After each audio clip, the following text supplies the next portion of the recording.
जन्म से ठीक पहले एक बालक भगवान से कहता है, प्रभु आप मुझे नया जन्म मत दीजिए। मुझे पता है पृथ्वी पर बहुत बुरे लोग रहते हैं, मैं वहाँ नहीं जाना चाहता। और ऐसा कहकर वह उदास होकर बैठ जाता है। भगवान स्नेहपूर्वक उसके सर पर हाथ फेरते हैं और सृष्टि के नियमानुसार उसे जन्म लेने के महत्व को समझाते हैं। बालक कुछ देर हठ करता है, पर भगवान के बहुत मनाने पर वह नया जन्म लेने को तैयार हो जाता है। ठीक है प्रभु, अगर आपकी यही इच्छा है कि मैं मृत्यु लोक में जाऊं, तो वही सही है। पर जाने से पहले आपको मुझे एक वचन देना होगा, बालक भगवान से कहता है। भगवान, बोलो पुत्र, तुम क्या चाहते हो?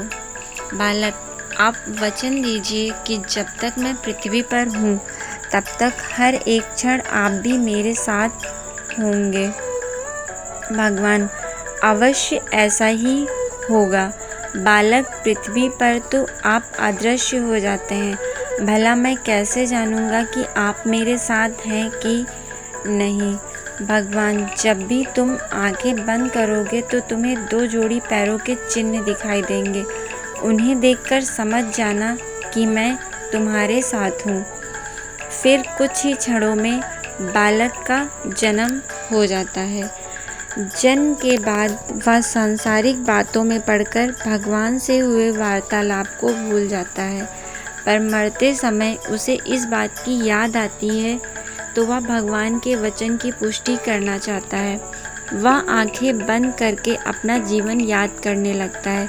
वह देखता है कि उसे जन्म के समय से 2 जोड़ी पैरों के निशान दिख रहे हैं, परंतु जिस समय वह अपने सबसे बुरे वक्त से गुजर रहा था, उस समय केवल 1 जोड़ी पैरों के निशान ही दिखाई दे रहे थे। यह देखकर वह बहुत दुखी हो जाता है कि भगवान ने अपना वचन नहीं निभाया और उसे तब अकेला छोड़ दिया जब उनकी सबसे अधिक ज़रूरत थी। मरने के बाद वह भगवान के समक्ष पहुंचा और रोते हुए बोला, प्रभु आपने तो कहा था कि आप हर समय मेरे साथ रहेंगे, पर मुसीबत के समय मुझे 2 जगह एक ही जोड़ी पैर दिखाई दिए। बताइए आपने उस समय मेरा साथ क्यों छोड़ दिया?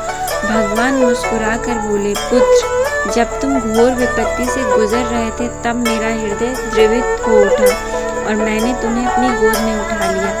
इसीलिए उस समय तुम्हें सिर्फ मेरे पैरों के चिन्ह दिखाई पड़ रहे थे।